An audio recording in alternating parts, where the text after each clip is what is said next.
again and welcome to Backyard Farmer. I'm Kim Todd. I'll be your host for another hour of answering those gardening questions. We'd love to help you, so if you've got a question, give us a call at 402-472-1212 if you live in Lincoln.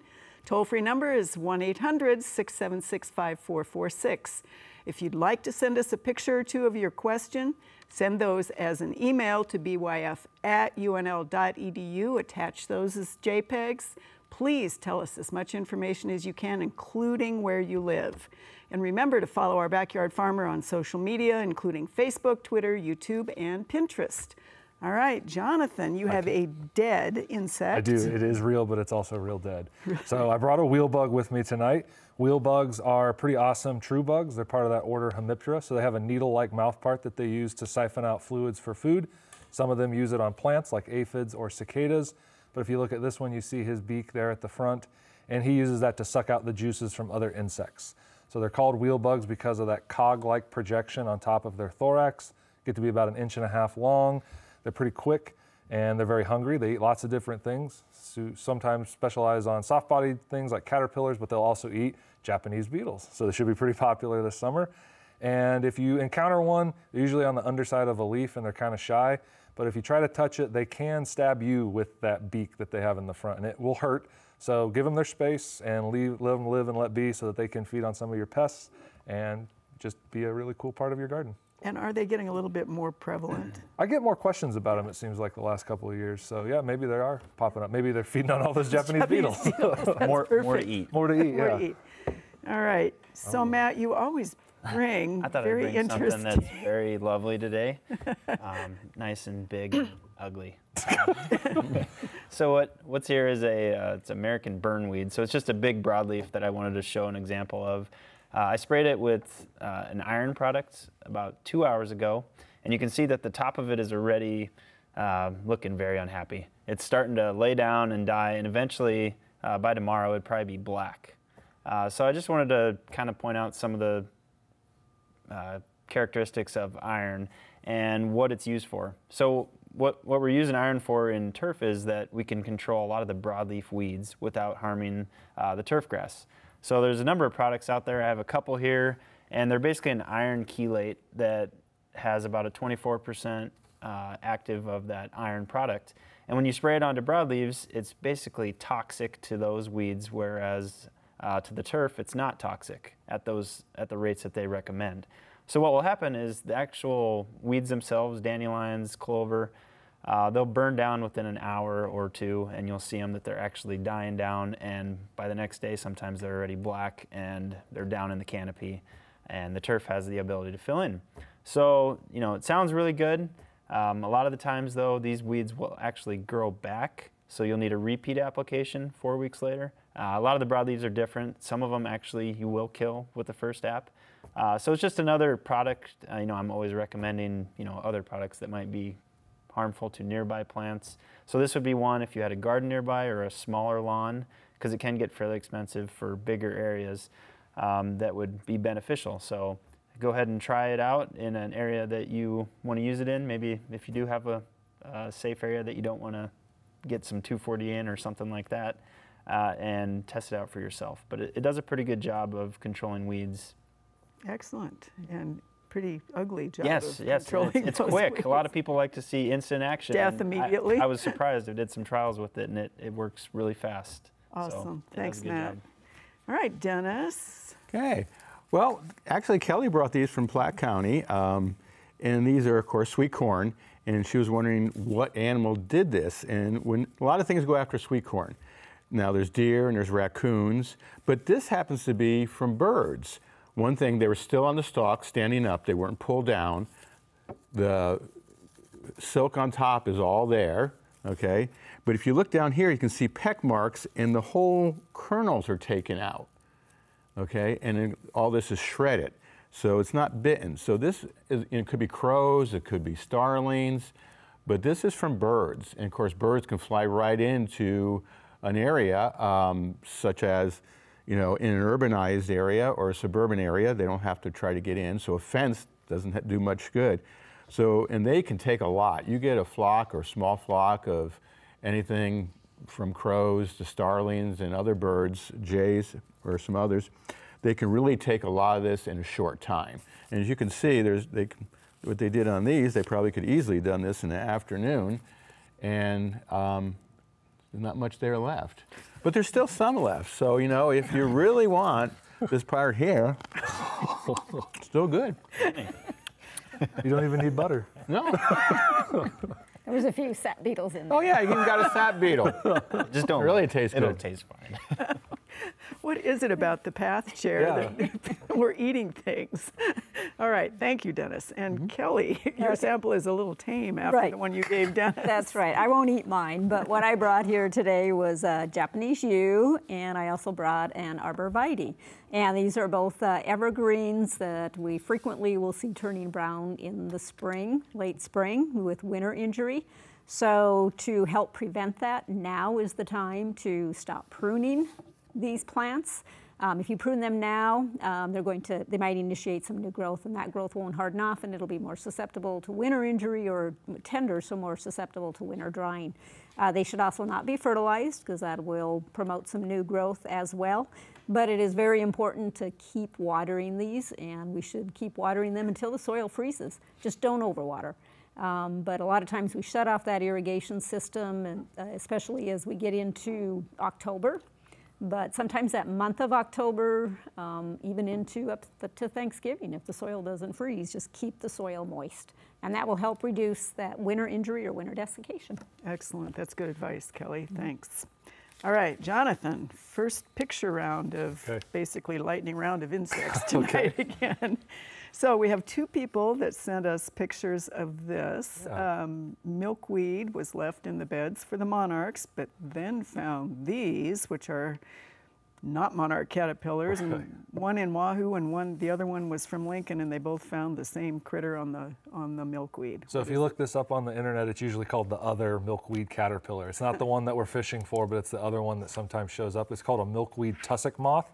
As a larva, these caterpillars are very hairy. I think I look kind of like a tussock moth caterpillar. I haven't gotten a haircut in a while.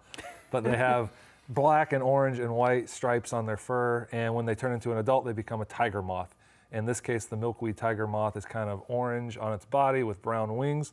They are a native insect. They're gregarious. They feed together as larvae. They'll skeletonize the leaves.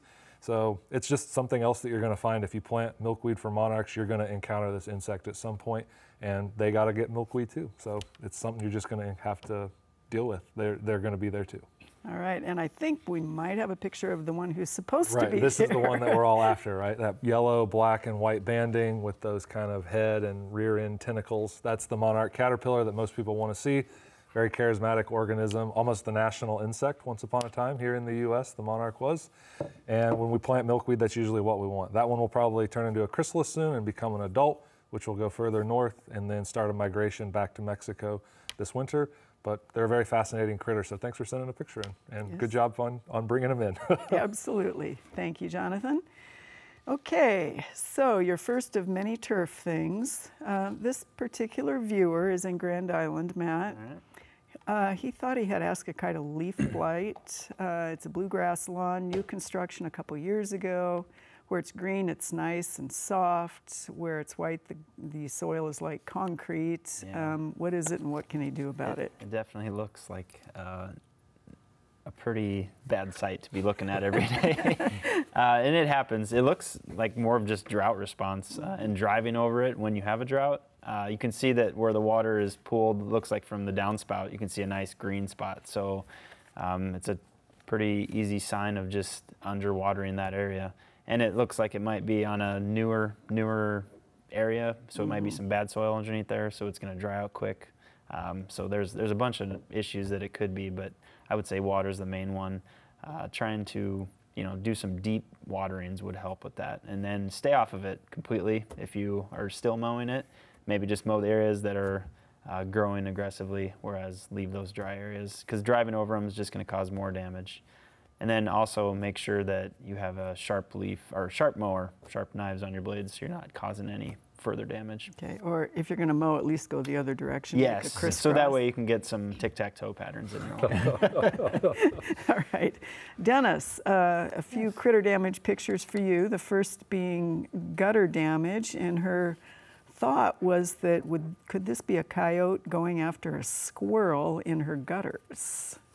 Partly right, partly right. I've seen a lot of these brought into me. I can tell by the teeth marks and everything, it's a dog, not a coyote. Plus, coyotes aren't dumb enough to cut themselves or go after gutters. Dogs are, even though they're both canines. And so it's probably a ground squirrel went up there or a cottontail rabbit, and dogs just go vicious. And I've seen many gutters torn off people's houses by their own dogs and other dogs in the neighborhood. All right. So it's definitely a canine, but a domesticated dog. All right, and then a couple more that are of a house that has been attacked. Yeah. Just painted a couple years ago is the squirrels that are gnawing away on the side. Yeah, this is tree squirrels, and they're not trying to feed on it. They're territorial marking.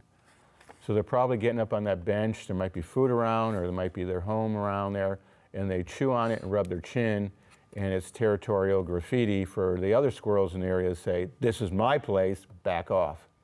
And so, anything you can do to stop that? With that, mix some cayenne pepper with vegetable oil and just paint it over there. You can clean it off later when you go to repaint the house. And go about 2 foot on each side, or wherever that bench or picnic table was. And then the first time they go to grab that, it's going to burn their lips and they'll stay away from it. People always ask, well, how much cayenne?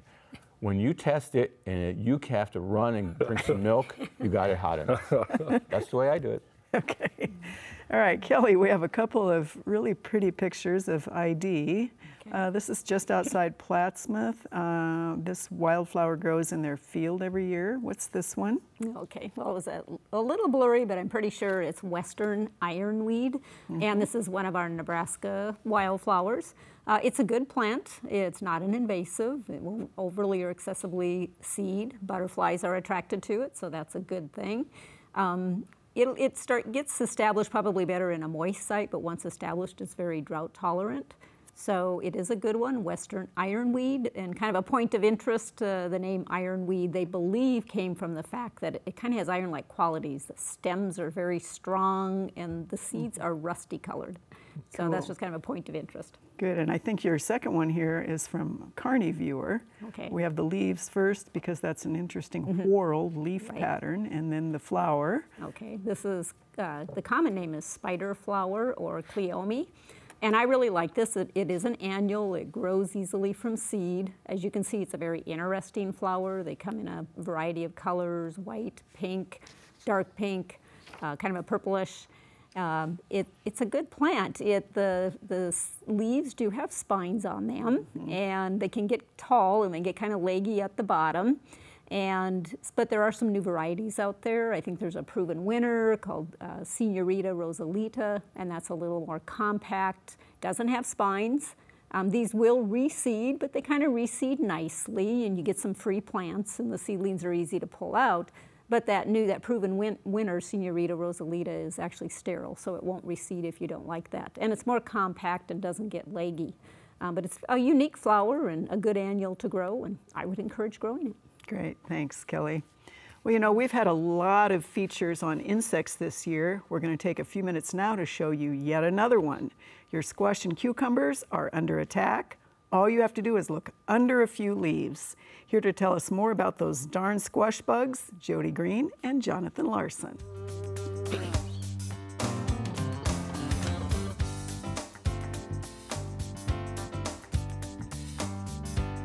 Jody and I are here at the Hope Garden in Omaha today to talk to you about one of the peskiest pests that we deal with in our cucurbit crops, and it's called the squash bug. The squash bug. So the squash bug is a leaf-footed bug that loves squash and cucumbers and pumpkins, all the good gardening crops that we love here in Nebraska.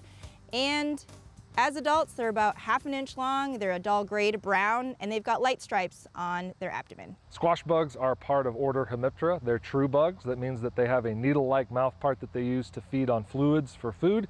These types of insects poke this into whatever it is that they feed on, and they draw out a liquid for sustenance. So in this case, they're pulling out the plant sap. This leads to this kind of speckling that we see here, as well as wilting. They're essentially plant Draculas. They're sucking out the nutrients and water from it and causing all of this damage. Luckily, there are no diseases that they transmit. But if we were to be worried about this pest, what kind of time of year are we talking about? When is this usually out and about? Well, the adults overwinter in debris, and that's around buildings and under rocks. They will emerge in the spring, and they will find the cucurbit patch, feed, and mate. And then the adult female will go and find a place to lay clusters of eggs. They are a bronze color, football shaped, and they're on the foliage, usually between the leaf veins and on the stem. Then the nymphs and adults will emerge, and they'll be very active in late June and mid-July. So what can we do to manage this? This is a really tough pest to manage. Because of their feeding strategy, it's tough to get insecticides in them sometimes, and they're actually pretty quick, and they'll scatter when you approach the garden. So sometimes I think the best strategy is hidden in the name, squash bug. Just go out and squash the bug, either the adults, or go out and scout for the eggs. Look for them between those veins on the leaf or on the stem, and just destroy them with your thumb or forefinger, and that way you see fewer of them in your garden.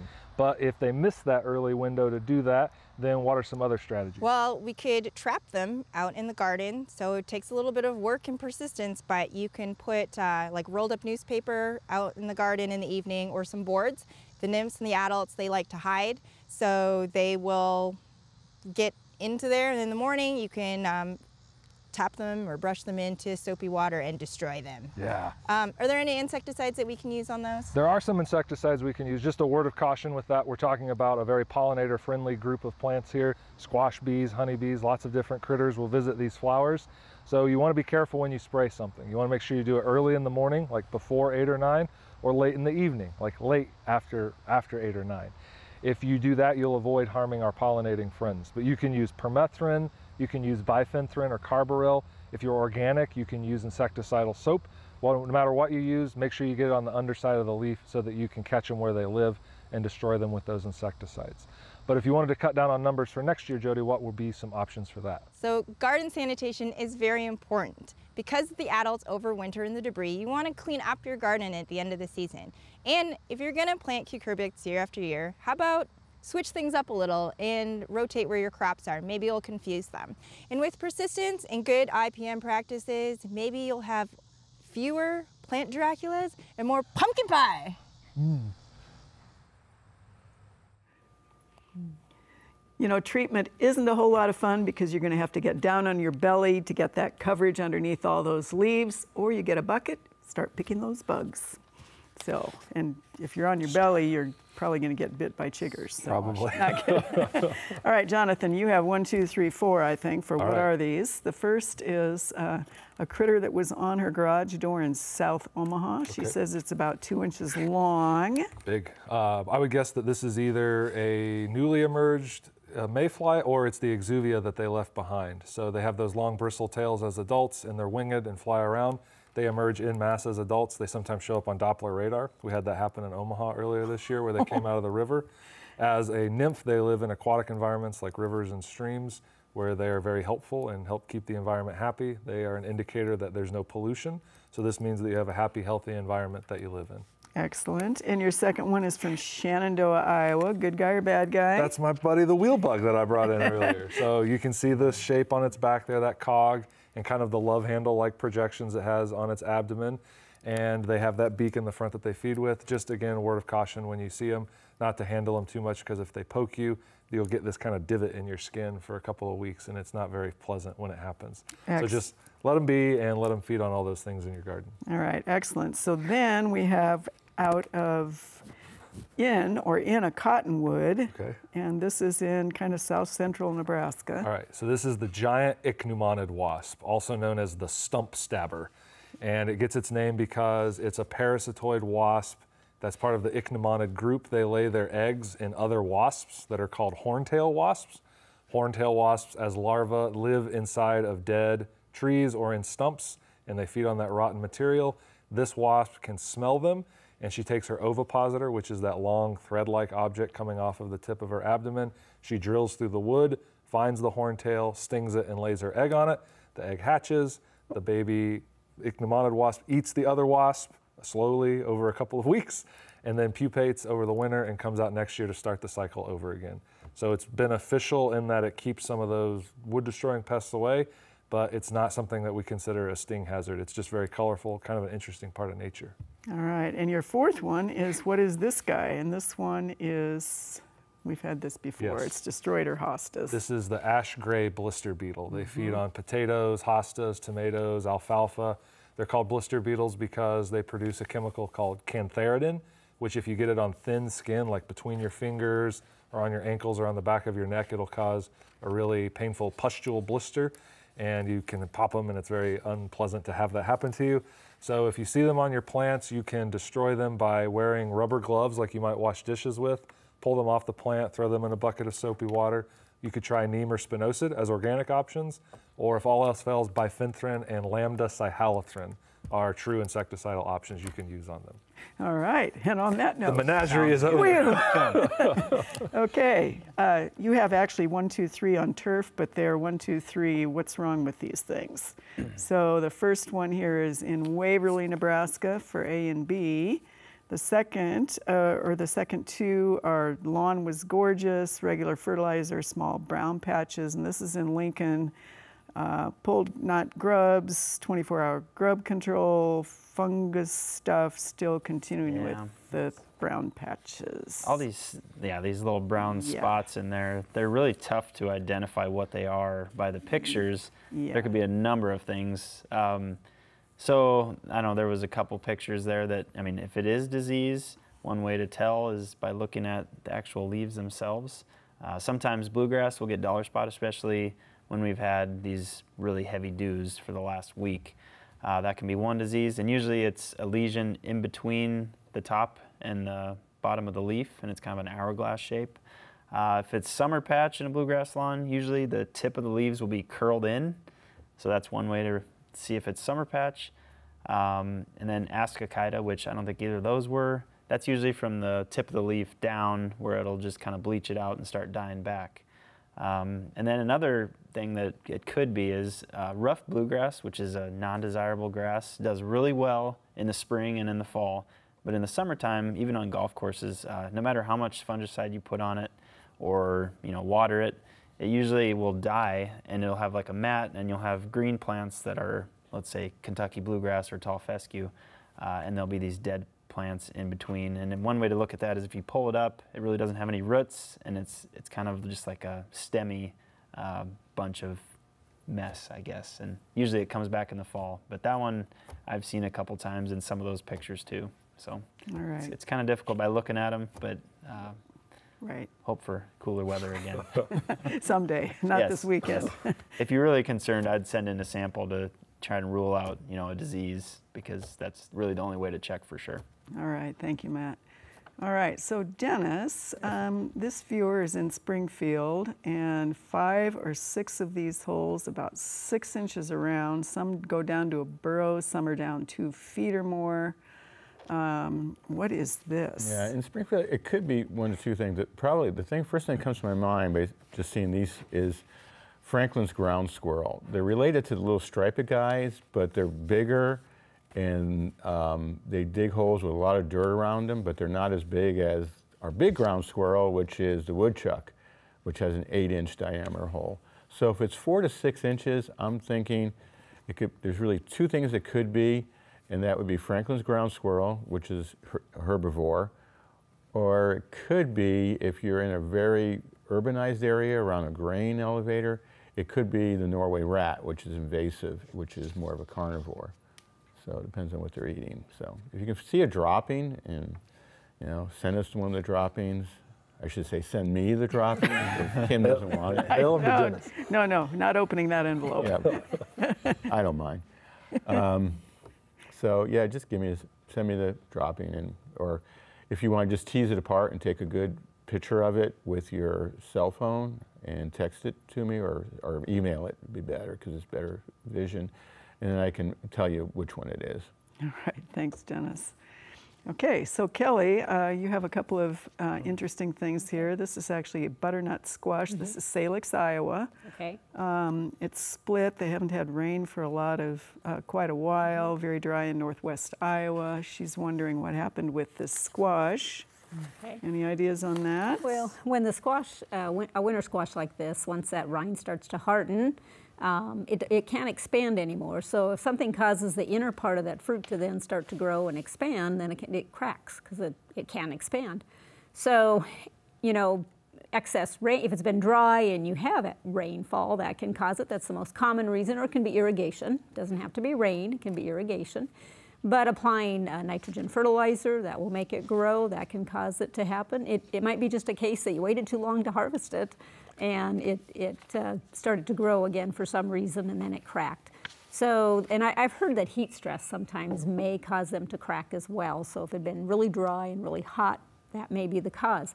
So to prevent it, just, you know, prompt harvesting once they are ripe. They pass that thumbnail test. You can't puncture it with the rind with your thumbnail. Keep that soil uniformly moist. Use mulch to help keep the soil cool and uniformly moist. And be careful of over-fertilizing with nitrogen. Those are some things you can do to prevent fruit cracking. All right, thank you, Kelly.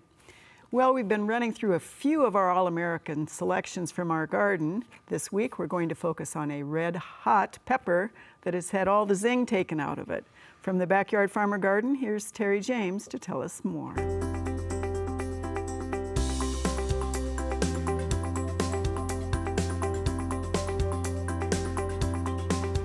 This week in the Backyard Farmer Garden, we're looking at new All-America Selection winner for 2018. We actually got this pepper in and we kind of questioned it when we first saw it. It is an habanero roulette. We thought, oh my goodness, we're not gonna be able to eat it, but they actually have bred all of the heat out of it.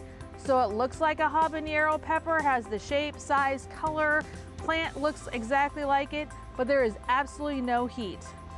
They are 1 ounce fruits. They'll have a red, thick wall when they mature, have a very nice citrusy, no heat habanero flavor. So if you kind of like that citrusy flavor in some of your salsas and stuff, but don't like the heat of habanero, this is gonna be your option. Each plant has about 100 fruits per season, so you'd have a lot to be able to preserve. The plant, as all peppers do, like the heat, like the humidity, need constant, kind of continually nice moist soil. So try the new pepper habanero roulette. Check it out at the Backyard Farmer Garden next time you're in the neighborhood. Of course, we don't want to disappoint those fire eaters out there, but these new peppers are really delicious. Just that little hint of heat. And they are really just a part of several varieties we're growing this year for donations to Grow a Row. So I'm a fan of habaneros when they're stuffed with stuff, like things that take that heat. When they're stuffed in my face. Okay, so tell us a little bit about Piola. Piola is an organic insecticide. It contains a pyrethrin and canola oil mixed together. It's one of the organic options we talk about with Japanese beetle control. If you read the label, it will tell you that it can control Colorado potato beetle, asparagus beetle, Japanese beetle. It gets a little confusing because on the front of the label, it just mentions beetle larvae, but then on the other parts of the label, it mentions beetles that we try to control as adults. So it is listed, it will work against them. There are efficacy trials for it. It's just a kind of confusing label since it's an organic product. All right, excellent. Thank you, Jonathan. Weeds in Zoysia. Matt, how do you treat without killing the Zoysia? And it's apparently clover and quackgrass, so it's both broadleaf and evergreen weeds, or evergreen grass seeds, yeah. Sorry. There's a little bit different products that you want to use on Zoysia, I guess, but a lot of the same ones that we're using on, let's say, cool season grasses are pretty safe. I think 2,4-D can be a little bit damaging sometimes in the heat of the summer, but a lot of the other ones with the clopyralid for clover, triclopyr, that one works pretty well on a lot of the broadleaves. And also some of, let's see, the quinclorac also for crabgrass works pretty well on zoysia grass. All right, thank you so much. Dennis, a Lincoln viewer, wants to know why a fox is digging in the sand of a sand volleyball court. Well, fox do hide their defecation from time to time, so maybe digging to bury something, or there could be some rodents in there or something else it's after. All right, one way or the other. Can't tell you for sure, but. All right, Kelly, we had this question last week. We have it again, which is north of North Platte, we have dodder growing in the ditch. They're wondering whether they should try to kill it. Okay, well, dodder, and that's spelled D-O-D-D-E-R, is a parasitic plant. It kind of looks, it's yellow, it looks more like a stem that just kind of twines around. It really doesn't have leaves, that's why it's parasitic, am I saying that right? Parasitic. It gets its nutrition or its sugars and carbohydrates from the plants that it's parasitizing. And so I don't see it a lot in Nebraska, so this is over by North Platte. I guess I would, it can be damaging, it can harm plants, and I've never heard of it being invasive, but I think I would try to pull it up to break it off. That'd probably be about the only way to, I don't even know if that will kill it, but I know herbicides won't work because there's really no leaves for it to absorb. All right, thank you, Kelly. All right, Kelly. Okay, I'm ready. Should root stimulators be used when you're planting perennials? No, just amend the soil with some good compost and that's all you need. All right, this is a Burt County viewer who wants to know whether they should mow their asparagus off right now so they can get another crop. No, now's the time to keep the asparagus foliage as healthy as possible until it freezes and you'll have a great crop next spring. All right, we have a Humphrey viewer who got some hail. They want to know if they can save a tomato plant that got hit by it. The tomatoes got squashed, but it still has some leaves. Well, I've seen the damage around Humphrey, and so my answer's got to be if it looks anything like the corn and soybeans, no.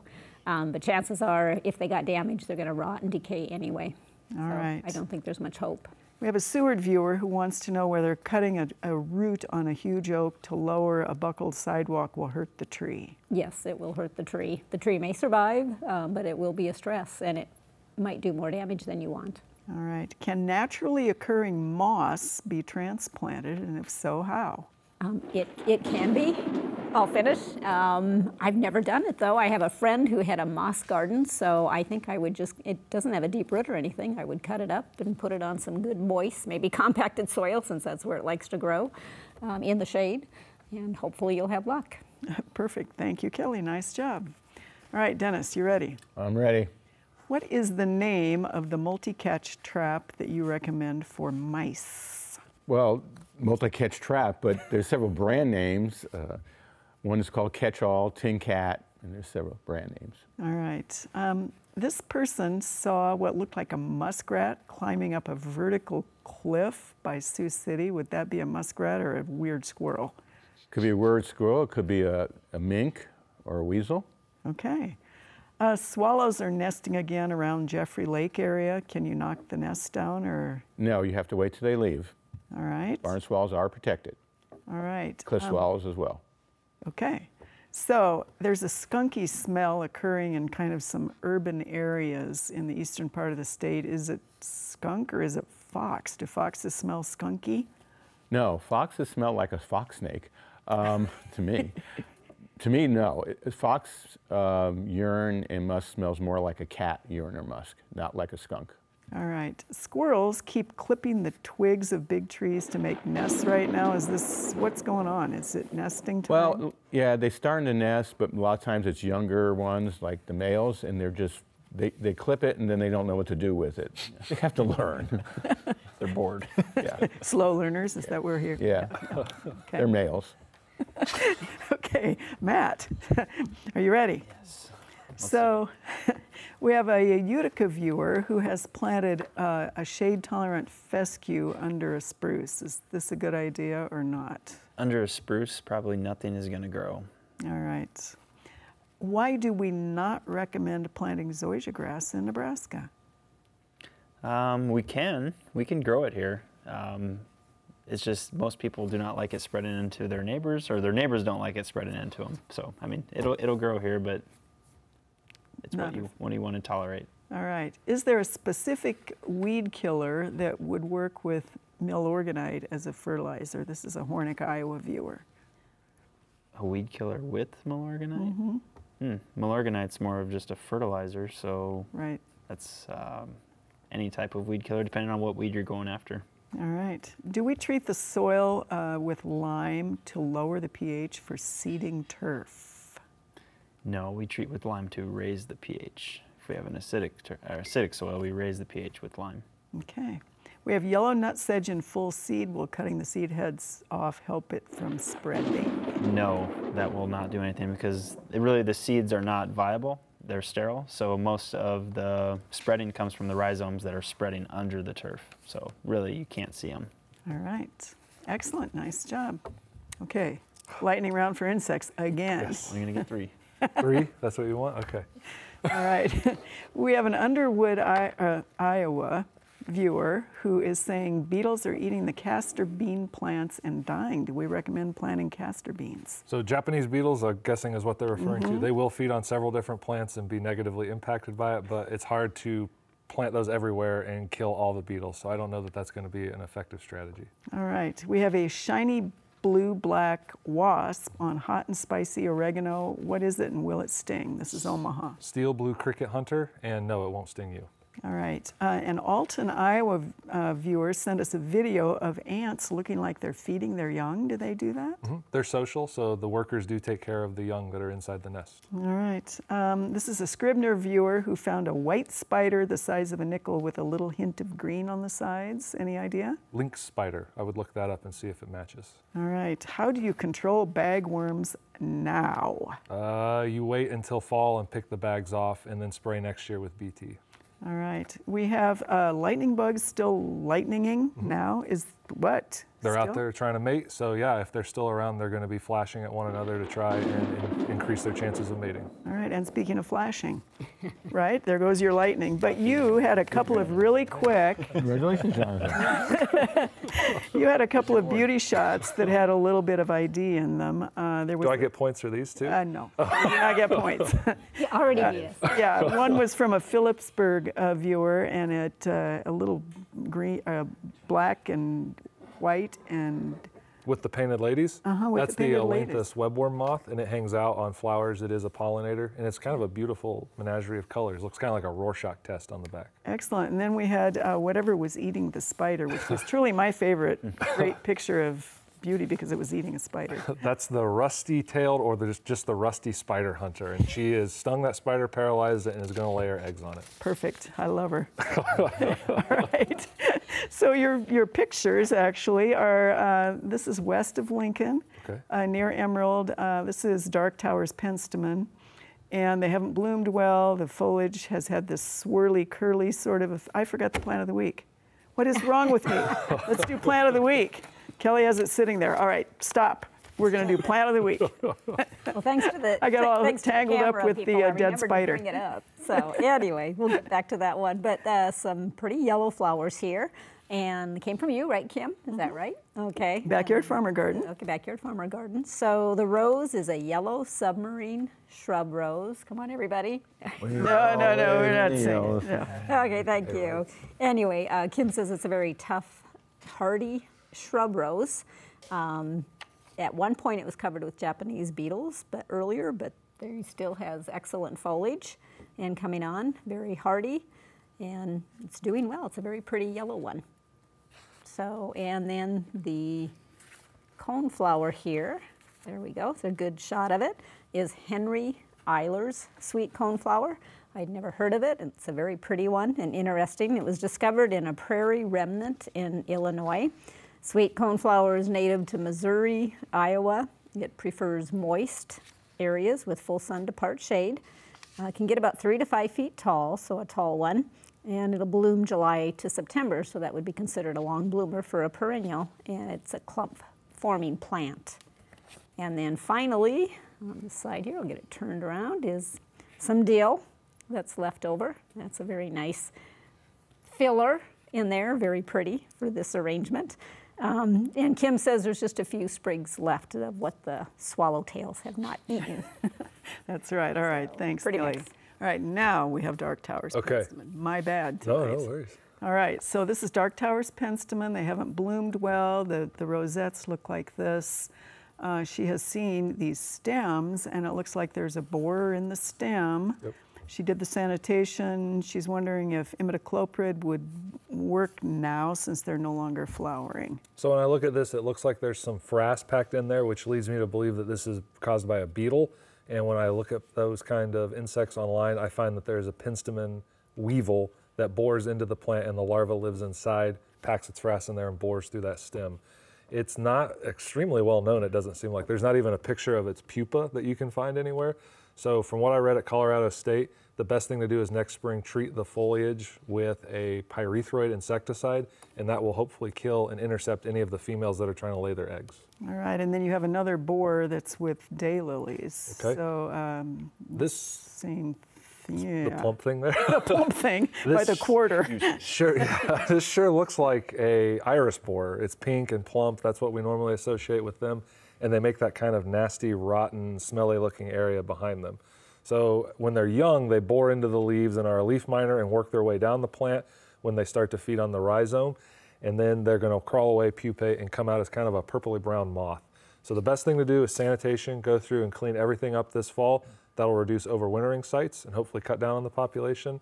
And then next spring, treat the foliage around the time the iris is 4 to 6 inches tall. So I would say the same thing probably with your daylilies, and treat that with a pyrethroid type insecticide or neem or spinosad.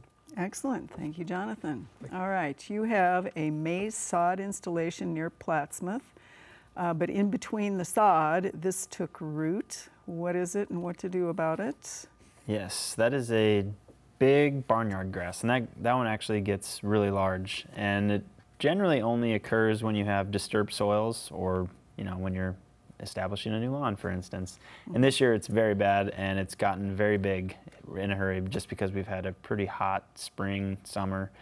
And really, when it gets that big, there's not a whole lot that you can do besides wait till the first frost to kill it, keep mowing it. It's not really going to do too much damage because it's growing in a bare spot anyway, so that turf is really not there to compete with it, and that's why it's growing so well. So my best advice would be just to wait, keep mowing, and it'll go away, and hopefully the turf fills in for next spring and you won't have that problem. Okay, then we have some idea of, is it Nimblewill or is it Windmill? Yeah, this one I think is Windmill. It's really flat leaves, and this must be the start of a newer plant, but they'll continue to grow year after year and get wider and wider. It's more of a clump grass. So you want to take care of it now. If it's just a small patch, pull it out.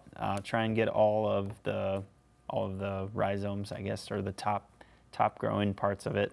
And if you have to, dig down just to get the bulk clump out, and then you can put new soil in there. Otherwise, there really isn't too many options to control it. All right, I think we have one more for you, Matt. It was a lawn problem in Carney with a circle measuring 12 to 16 inches across. Same, what in the world? Yes, same thing. I tried to zoom in as close as I could to get a good image of it, and I couldn't really tell what was going on with the leaf tips. It almost looks like maybe it's even a different type of grass compared to the rest of them. It's kind of a bluer color. Without having a sample or sending something in that's a little bit closer, I can't really tell exactly what it is. Excellent. So I'm sorry. Thanks. Okay, so we have a Wascally Wabbit question for you. Okay. Gnawing at the threshold step on the front door, and there he is in action. Little cottontail. Probably getting salts out of the wood. So they need to do how that. do you keep him from doing that? Well, Pepper? you can. Yeah, no, actually I might like it. You can try painting it with something like something very hot, or there's some type of repellents. You can cage trap the rabbit as well. And then do what's legal. Okay. All right, Kelly, you have a couple of different spruce questions. Okay. One from Elkhorn, the other from Fullerton. This is Fullerton. Totally dead, semi-dead, and dying. And the second one is really the top of the spruce from elkhorn. What do we think here? And they say no bagworms. Okay, right, yeah, and I couldn't see any bagworms. That one from the ones from Fullerton. First, I'll talk about this one. The top is dead. That could be mechanical. It, you know, could have been wind damage. It could have been snow damage. Maybe a bird that was really big landed on it. Possibly, it's hard to say. And yes, you can cut that, prune that out, if you can get up there safely to do it. And I guess if it is mechanical, then you shouldn't see any further damage. If there's something else going on, root-related, trunk-related, it might continue to brown as it goes brown down. So, but if it's mechanical, just cut it out and it should be fine. The ones from Fullerton, those were hard. The one in the foreground here is basically dead, and there's no hope for that one. It's not following a regular pattern of our needle blight diseases. Those typically kind of die from the bottom up, and these all look like they're more towards the top down. So I'm really not sure what's going on here either. I couldn't see the bagworms. I would, you know, I don't remove the one that's really bad. Maybe mow some of the weeds around the other ones and put some mulch or water or something and see what happens. We even saw a lot of winter injury last year on our spruce, so it could be winter injury as well. All right, thank you, Kelly. Well, up until now, black plastic mulch has been the material of choice for commercial and some homeowners looking to keep those weeds down and sort of warm up their gardens. A new research project at the university is taking a look at a few materials that have the same weed-fighting properties, but they can be tilled right into the soil at the end of the season. And here to tell us more about that is project leader Sam Wortman.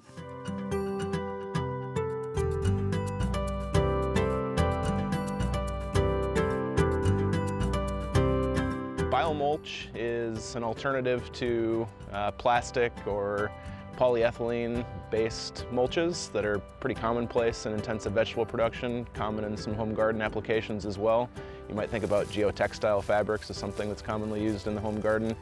So we're looking at alternatives, bio-based alternatives to those things. We're looking at something that's called a polylactic acid-based mulch, and that's made from corn feedstock. And the goal with these mulches is that we want to be able to use them during the season as alternatives, but we want to be able to till them into the soil as a more sustainable alternative to maybe putting those plastic mulches in the landfill or burning them. And so we want something that provides equivalent levels of weed suppression, moisture conservation, yield benefits in all of our vegetable crops, but we don't want to have to throw it in the landfill at the end of the season. So we want to be able to till it in, and that's what we're studying in this field behind me. So this is the second year of a USDA Nifa funded project where we're looking at using a couple of different types of biomulch products. One's kind of a bioplastic, so that's more comparable to a plastic, typical black plastic mulch. And the other one is a biofabric, so it's kind of like a spun bond row cover, has more of a fabric feel to it. And what we did is we grew peppers in those mulches last season, collected some yield data, and then we tilled those into the soil at the end of the season. And now we're growing sweet corn in this field behind us, and we wanted to see whether or not tilling those bio-based mulches into the soil had any positive or negative effects on crop growth, development, and yield in a subsequent crop. And then we're also looking at degradation of those mulches in soil, looking at things like which microbes might be doing the decomposition on those mulches, and seeing if there's things that we can do to speed that decomposition, like adding compost and cover crops, compost extracts, modifying irrigation methods to see if we can get those mulches to degrade a little bit faster in the soil. So degradation rates vary pretty significantly depending on the type of mulch. So a paper mulch can degrade within maybe 6 months in a soil in Nebraska, whereas a bioplastic film may take 12 or 18 months in the soil to degrade. And right now the biofabrics, while they're the most durable product that we've tested, they also take the longest to degrade. So we've observed degradation that can take over 2 years to degrade. And so that's kind of the focus of this project. Can we take these really durable mulches and get them to degrade faster using some of our intensive management practices? Because we like the performance of them during the growing season, but we don't like how long they're taking to degrade in the soil. So what we're hoping to do here is find sustainable alternatives to black plastic films that are made from petroleum-based products. So we're looking for bio-based alternatives, things like paper mulches, things that are made from corn feedstocks, basically things that we have here in Nebraska, so we can contribute to kind of a bio-based circular economy. And we want to have things that we can till into the soil at the end of the season. We don't want the hassle of having to remove mulches from the field. We want to be able to till them in and hopefully contribute to good soil properties like soil aggregation, water holding capacity, soil organic matter. So we're testing some of those things too to see whether or not we can improve soil quality by incorporating some of these bio-based mulches into the soil. You know, black plastic does have some good qualities for gardeners, but disposing of it isn't one of them. So hopefully soon Sam will get a really good research result and we won't have to do that anymore. Cool, yeah. That's pretty cool. All right, 1, 2, 3, 4, quick on insects again. All right. This was Shenandoah, Iowa. What is this guy? It is a green stink bug nymph. So they go through some color changes before they become the green adult shield bug that we're more familiar with. All right. Then this strange looking item on a stalk of parsley out of Grand Island. That's from outer space. And it's this is a potter's wasp pot that it constructs. There's caterpillars inside there and an egg that they lay so that their larva has food to eat before it comes out as an adult wasp. I love those. Those are so cool. And then one of our producers actually found this. These are more shield bug nymphs. They're so young, it's hard for me to tell you exactly which species. I would guess that they might turn into the green stink bug, but if we reared them up a little bit more, I could tell you more about them. But they have 2 cool white dots on their back. I'm kind of cool. All right, and then we have a wasp. She thinks maybe a sand wasp. What is this? That's actually a robber fly. Yeah. So robber flies are important predators. They have long legs, big eyes. They fly around, catch lots of different other kinds of insects, sometimes bees, sometimes other flies, and they just provide a lot of biocontrol. So not a pest and probably something that you should appreciate. And he kind of did look like a robber. Yeah, he was. Yeah, he kind of looked like he's trying to break in. He's a suspicious character. Okay, so here we go. Another brown grass. This might be a little easier. Yeah. This is elkhorn. Doesn't appear to be grubs, lack of water. Any ideas on this one? Now this one is what I was saying with these heavy dews that we've been having. Dollar spot, and I can somewhat see it pretty well, especially when you get further away from the dead spot. You're seeing these little small patches, and if you zoom in close enough on it, I was able to see some lesions that were kind of like an hourglass shape, and that's a telltale sign for dollar spot. Okay, excellent. Thank you, Matt. All right, Dennis. So we have a groundhog encounter, and basically he destroyed the strawberry patch, saw him in the daytime just once, trapped to relocate, and instead he escaped. This is Auburn. Yeah. Well, it's illegal to translocate them. Right. Or relocate them. So he knew that, and he got out. You need to use a better cage. You want those to at least be 12 gauge, if not 10 gauge wires for anything like a raccoon. That'd be okay for a rabbit, but you know, they can get out. You want 12 gauge to 10 gauge wires on those. And it is not legal in the state of Nebraska to translocate, and it's a slow, agonizing, inhumane death if you translocate them, so please don't do it. If you just keep them in there for a day and move them the 100 yards that you can, they probably won't come back. That we call that hazing. So that one likely won't come back. All right, thank you, Dennis. All right, we have a couple quick mystery plant squash pictures. Kelly, volunteer in the garden, looks like this. Any ideas what it is? He said it was really hard and tough to cut through. Well, if it's a volunteer, it's tough to say what it is. The seeds, it's obviously one of the cucurbits, but cucurbits can cross.